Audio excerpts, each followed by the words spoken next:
이준석 개혁신당 대표요. 네. 그 원래 선거 초반에 비만 고양이 가장 반개혁적인 인사와 붙겠다며 대구 출마를 그럴 줄 알았어요.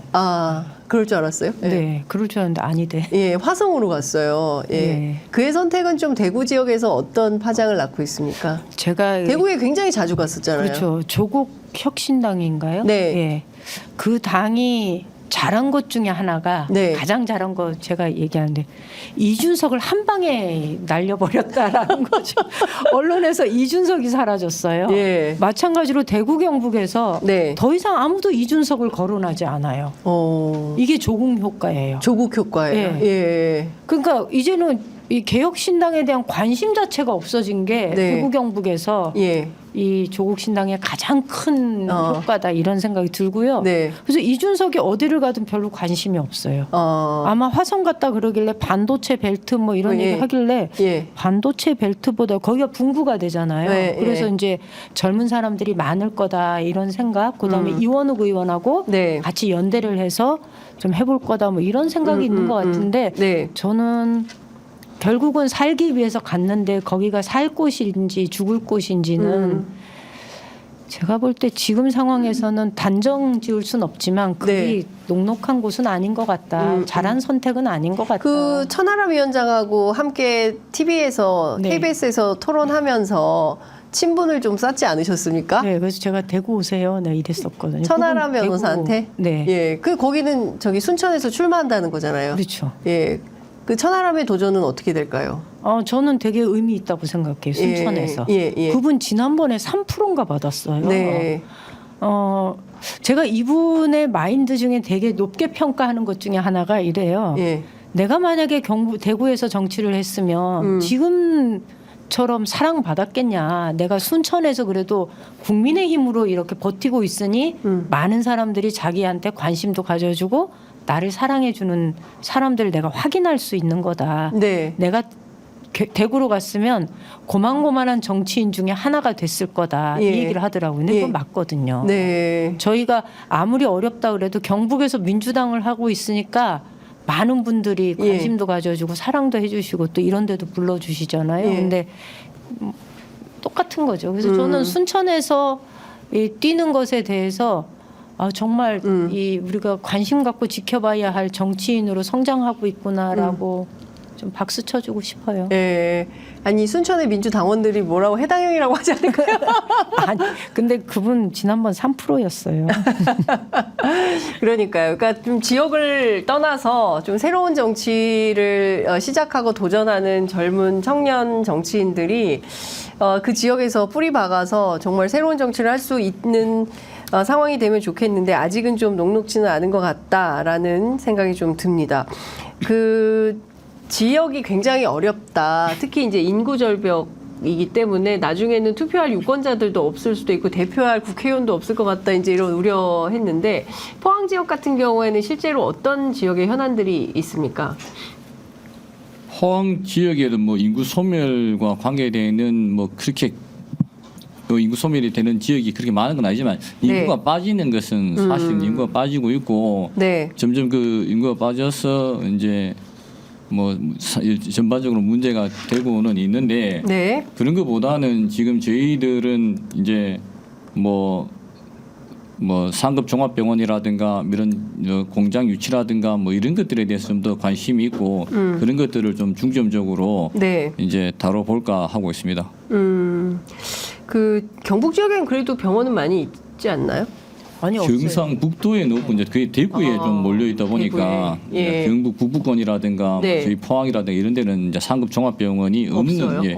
그렇구나. 저희가 대구하고 같이 있었잖아요. 네네. 예, 그러다 분리되고 나니까 모든 그 기반 시설들이 대구에 집중되어 있었거든요. 네. 경북은 김상원 후보님 말씀하신 것처럼 예. 경북에는 없어요. 그리고 30분 이내에 응급 이렇게 중환자가 네네. 응급 의료기관으로 이송될 수 있는 사람들의 그 비율이 전국에서 가장 낮아요. 그래서 치료 가능 사망률이라 그러거든요. 그러니까 네. 제때 치료받으면 살 수 있는데 네. 치료받지 못해서 죽음에 이르는 분들이 강남에 비해서 영양의 경우는 3.6배인가 뭐 이렇게 높아요. 그렇구나. 네, 그래서 예.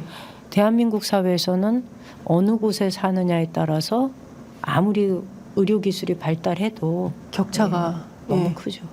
그러니까요. 지금 사실 22대 국회가 출범을 하면 정말 여러 가지 이슈들이 있는데 그 격차 사회를 어떻게 해소할 건지 이게 소득 격차 그다음에 뭐 일자리도 그렇습니다. 뭐 중소기업하고 대기업 간의 임금 격차도 심각하고요. 그래서 이 정말 뭐 다른 거 다 떠나서 굉장히 이제 절실한 이슈들이 많이 있어서 국회에 꼭 가시고 싶으실 것 같은데 예컨대 이번에 국회에 들어가시게 된다면 내가 이것만큼은 꼭 좀 해결하고 싶다. 어떤 게 있을까요? 저요? 네.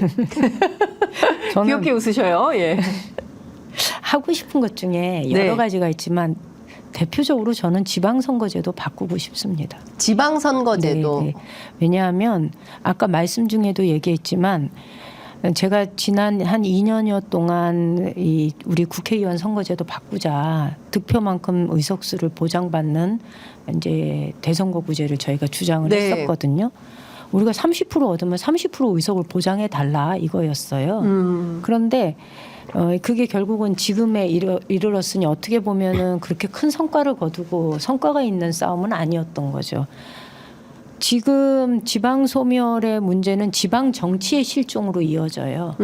지난 지방선거에 2022년도 지방선거에요. 대구광역시 의회의 경우는 68%가 무투표 당선이었어요. 무투표 당선이요? 소선거구제잖아요. 세상에. 예. 광역시 의원, 대구시 의원은 소선거구제고 1등만 당선되는 구조예요. 예, 예. 그러니까 이제는 안 나와요.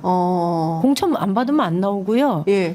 될 것 같지 않으면 안 나오는 거예요. 그러니까 68점 몇 프로에서 근 69%가 무투표 당선이었고요. 예. 이게 그러면 대구만 그러냐? 아니에요. 광주는 55%가 무투표 당선이었어요. 저는 지방 소멸의 문제는 결국은 지방에서 지방을 위해 일할 정치인들이 자꾸 빠져나간다는 소리가 되고 지방의 정치인들을 우리가 제대로 키우지 못하면 아무리 뭐 민주주의니 지방자치니 이야기한다 하더라도 그 제도를 유지해 나갈 사람이 없는데 이게 무슨 의미가 있냐라는 네. 생각이 들어요. 그래서 저는 제일 먼저 하고 싶은 건 네. 지방선거제도 바꾸자. 특히 기초의원의 경우 3인 선거구제를 대폭 늘리는 것이 필요하고요. 그래야 국민의힘도 광주 호남에서 네.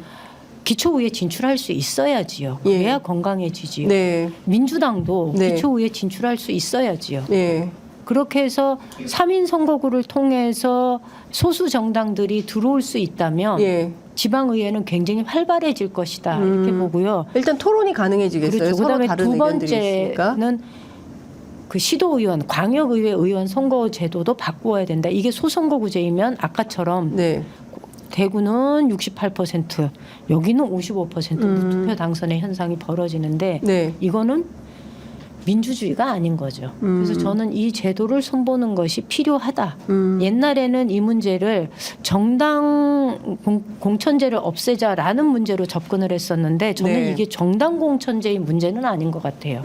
지방 소멸과 지방자치 제도의 이 위기는 네. 동시에 같은 궤를 달리고 있다라는 측면에서 전 이 문제를 꼭 좀 한번 손대고 싶다. 그 외에 다른 것도 있는데. 네, 말씀하시죠. 그리고 지방 공기업 평가 기준을 조금 바꾸고 싶어요. 예를 들면 네. 우리가 정부기관 2차로 이렇게 지방으로 이전하겠다고 윤석열도 공약했는데 이거 안 하고 있거든요. 아마 네. 총선 지나면 할 것 같아요. 근데 지방의 공기업들이 내려와서 혁신도시라고 이렇게 만들었지만 그렇죠. 실제로 이 혁신도시가 잘 안 돌아가요. 김천도 이번 선거가 마지막이에요. 단독 선거구로는. 예. 거기 13만 깨지거든요. 예. 지금 간당간당한 수준이에요. 예, 예, 다음 예. 선거는 이게 단독 선거구가 안 된다는 소리예요. 연합선거구가 그렇죠. 돼야 되는구나. 그런데 왜 이런 일이 벌어지냐 하면 네. 혁신도시라고 해서 공기업이 내려와 있는데 이 사람들이 본인만 내려와 있는 형태예요. 가족들은 다 서울에 있어요. 예, 그렇죠. 예. 그러니까 저는 지방 공기업을 평가할 때 예. 원래 취지가 뭐예요? 그 공기업을 중심으로 해서 그 지역을 새롭게 살려보겠다는 그렇죠. 거잖아요. 그러면 예. 그러한 취지가 제대로 구현이 되고 있는지를 공기업 평가에 반영해야 되고 그 반영 비율이 높아야 된다는 거죠. 네. 예를 들면 가족들이 내려와서 예. 그 지역에서 정착하면서 살고 있는가도 저는 네. 반영이 되어야 된다 이렇게 생각을 해요. 네.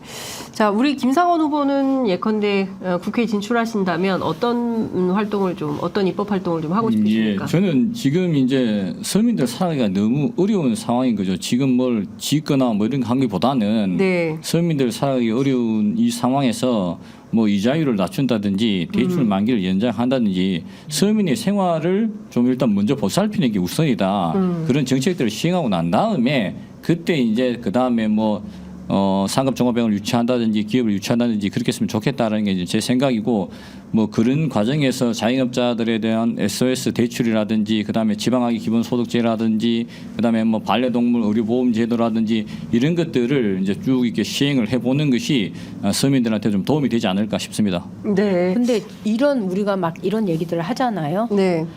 근데 제일 중요한 건 우리가 의석을 어느 정도 확보하느냐가 22대 총선에 되게 중요한 문제인 것 같아요. 지금 민주당이 총선에서 어떻게 승리하느냐에 따라서 네. 지금 이 정부의 무도한 이런 입법기관이건 사법기관이건 완전히 무시하고 그동안 국가가 운영돼 왔던 기본 골격들을 흔들어대는 이 정부 하에서 네. 22대 국회가 제 기능을 하려면 예, 이 문제부터 해결해야 되는 거 아닌가. 네. 이 정부를 충분하게 견제하고 많은 다수의 국민들이 3년 너무 길다 이런 이야기 하시잖아요. 예, 예. 이 문제를 우리가 확실하게 매듭 지을 수 있으려면 네. 이번 총선에서 민주당이 얼만큼 잘 싸우느냐가 중요한 것 같아요.